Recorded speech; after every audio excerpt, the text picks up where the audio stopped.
Welcome to this Zentangle Quickie. My name is Heather Hartwick Gladden. I'm a certified Zentangle teacher. And today we're going to take a look at the Tangle Loopy Blossom from Tina Kirchhubel. I hope I pronounced that right. I'm in a loopy phase because what I picked out yesterday's, which was Looby Loo. Well, it's Looby, not Loopy, but you know. It was right next door. So I'm like, oh, we have to do this one too. All right. Really cute. And I think I'm only going to get 4 across. It has a little, you have more to play with if you do it in a bigger grid, but this will at least show you how to do it. And you'll get the idea. And 2, take a look at the For More Inspiration link to see just that. What Tina has done. And then also, and this is another one, I found it on Tangle Pattern, so I'm going to link you there. And you know what, she kind of took hers off the page. I might decide to do that too. That way, like I said, you can just see the extra fun stuff you can play with.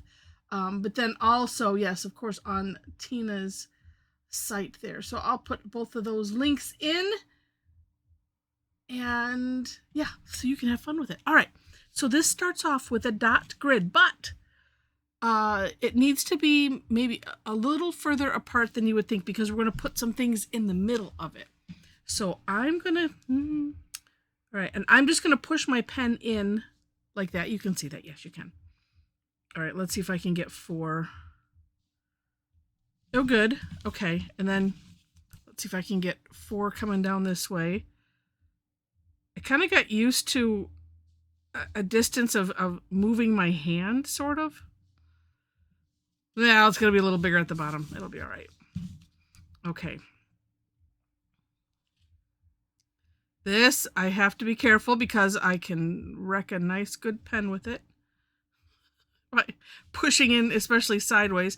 And honestly, you don't have to push in real hard. You just want to put the marker in. And what I did on my version of the step out is I used what did I use? The graphic one to do these dots. But what I ended up with there is you could see the dot. And so I don't really want that on this one. And it's just as something to think about as you're doing something like this. Okay, so now here's it's not a tricky part, but it's just something to pay attention to, because had I not looked carefully, I'm like, wait a minute, yes. So it's almost like we're making a 5 on a die, right? On a dice, like that. So we're doing that. So we're not doing it here. They're not next to each other. So we're skipping this, coming over here, not doing down here at all. So we're skipping a row. Okay, so if that makes sense. So you just have to pay attention to that. And well, you know what, maybe it's better to think of it this way. So wherever you start, if you're going in rows, skip one, along the way. And then the same thing goes below. Skip one, and then you start your next one. So that might be a good way. That's what I'm thinking. I'm going to think about if I do it in a bigger, on a bigger grid. And this one, you can try it smaller. Like I think I'm chancing it here just a little bit. All right. Yeah, and here's, okay, let me just throw this last thing in there. Because I was thinking about it, I'm like, well, after I did it, like, well, could I not, put these closer together and just do, bunches of 5s? And I don't know, you could, but we do have stuff going in the middle. I kind of like the idea of doing as close to a straight dot grid as possible, and then, sticking these things in between. That's just me. All right, next, is we're going to do seed shapes. And I'll just do one here at a time. So seed shapes, or you could say going from that center out to the 4 corners like that. And so that's going to happen in each one. What I like to do is this, where I'm doing the same direction. Depends on the tangle. There are some that, or like my very favorite, Flourish, that I have to do, that one is a, a box grid. And I have to almost do each box at one time, so that way it just gets a little eyeball confusing. Sometimes I get daring and I do it this way. And sometimes it works, and sometimes I'm doing a lot of course correcting and, things like that. And thinking, well, and then reciting the mantra over and over again. There's no mistakes in Zentangle. There's no mistakes in Zentangle. All right. So this is very neat. It reminds me of another tangle, and I'm trying to remember what the name of it was. I can't remember if it was Fairy Wings. We did it a long time ago, but it was more free form than this, but it just makes me think about it. All right, so from here, we're going to do however you want to think about it. It's kind of like a big loop-de-loop. If you've done the tangle Eck, where, it's just these, loops, lowercase, if you do cursive, lowercase e. All right, so what we're going to do is I'm going to start here. I'm going to come down towards the middle and then land back on the other side. And we're going to do that for each side like that. I was nervous about this part, thinking, well, to try to get to the middle without marking anything. And it ends up working just fine. Oh, and I just thought of a different way I want to, I think, decorate that. And so, I think I could do it to the outsides. So, imagining you have a larger grid, right? And this is the way I ended it in my version of the step outs, because actually those boxes are a little bit smaller than this. But yeah, so let's do it to the outside. We'll pretend that this is a larger grid.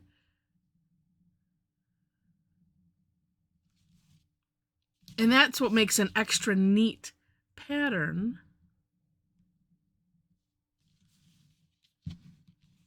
And then figuring out, I know for me, which direction to do these in where my hand is comfortable. I think it's working okay right now. Yeah, that looks super cool. So as long as you have enough room, if you just end up with, what is this? This was a, 4x4 dot grid. It's just, to me, it just looks so cool. And what I was thinking about with the shading,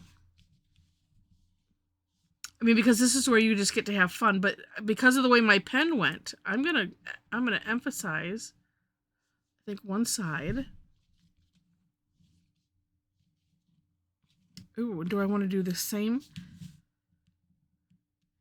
One side seemed to go a little thicker than the other just because of the way I had my pen angled, which that's amazing.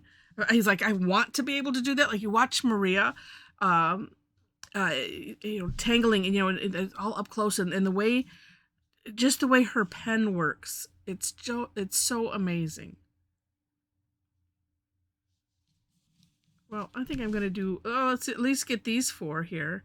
And doing this where you're thickening one side of something, it just has this really, really, my opinion, really neat look. And that's right, I was going to do this side too.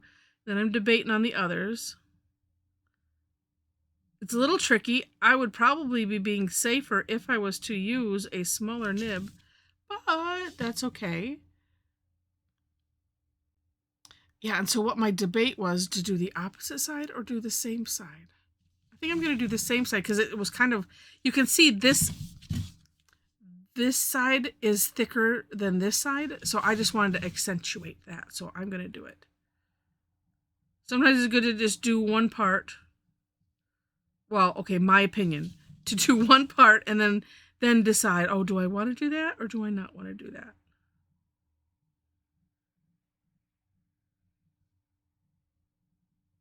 And then I can move on type of thing. Oh yeah, that makes it more interesting than I thought. And where am I going with my pen? I don't know. I'm going to turn this thing around 12 times before I settle on which direction. Whoops. And that's why you have to be careful, but that's all right. I could go a little thicker all the way with all of them then if you end up goofing up like that where the pen just gets a little out of control. And look at how neat that looks though. And as long as you can kind of control it enough so that way it's merging in to the line that's already there. And that's one of the reasons, if you've not heard me talk about it before, why using a smaller nib pen is a good idea. That looks classy. All right, then I surprise myself all the time. All right, I'm just going to put some, all right, maybe a couple wispy lines. On my version, I put line dot dot, but I think I like wispy lines better for this.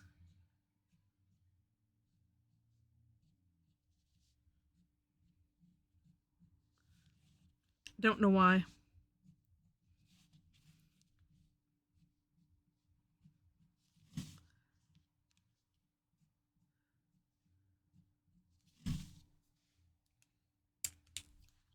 It just looks cool. All right. Now, let's see. If we want to add a little bit of graphite, I'm thinking I might just leave. Well, I'm thinking here for sure. So I'm just going to put a little graphite in this center here. And I think I just want to bring it. I don't want to get any graphite, outside of that. So that's why I was doing the graphite like across. I added a little bit of extra in the middle just so it would be a little darker.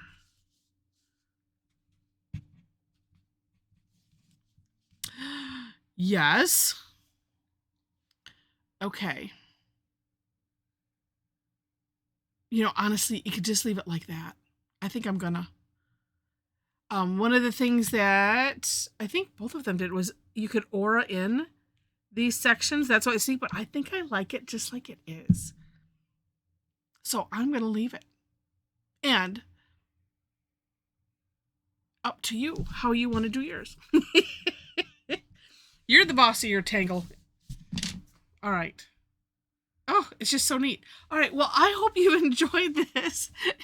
If you have, please click on the like button. And if you liked it enough to see more, would love to have you be a subscriber to the channel. I don't know, I love it when I just, well, I don't know, every day I tangle, I amaze myself because it's just like, coming from somebody who could not draw stick people to save your life. I'm also picturing, I could do a little shading there just to emphasize that a little bit. Could do a drop shadow on that whole thing too. Could. Not gonna. But I could. Yeah, so that's why I get really enamored. If you're new to the channel, that's why I get enamored with this, because it's just so amazing. All right, in the description section, I mentioned links to the step outs. I always do my own version and then link to the creator of the channel. And or where I found it, like in this case, it was on Tangle Patterns, and I like you to see what Linda, her little thumbnail, and usually sometimes she has the step outs on the page, and then sometimes she links to that person's blog or site. So in that case, I usually like to link to both, just so you can see both. And then some, yeah. So besides that, below those. You will find my link trees. So if you enjoy what I put out, if you'd like to join me and a bunch of Tangle addicts to tangle online, we would love to have you join us. I have a lot of classes that are free. The free ones are Tangle Time, which is on Thursdays. I always do 2 sessions. It starts my time in Michigan. It's Eastern time, 11 a.m. and 7 p.m. The tangle times are just an hour. And I pick a tangle or maybe two, and we play and have fun. Then on Tuesdays, generally those have a fee or are exclusive for club members. I do have a subscription club. Information is on the link tree for that too. But the third Tuesday of the month, that one is also a free one, and it's called Tough Tangle Tuesday. So it's where we tackle some of the ones that are a little bit tougher, take a little bit more focused, or just, there's a number of reasons why we put some tangles into that category. And we just have fun exploring them. All right. So with that, thank you again. Oh, wait, there's one more thing I want to highlight because I always do. Speaking of the Tangle Addicts, we have a private Facebook group. If you'd like to join us there, click that link, answer the 4 questions, and then as soon as I see it, you are in like Flynn. All right, so now with that, thank you again so much for watching, and I wish you happy tangling.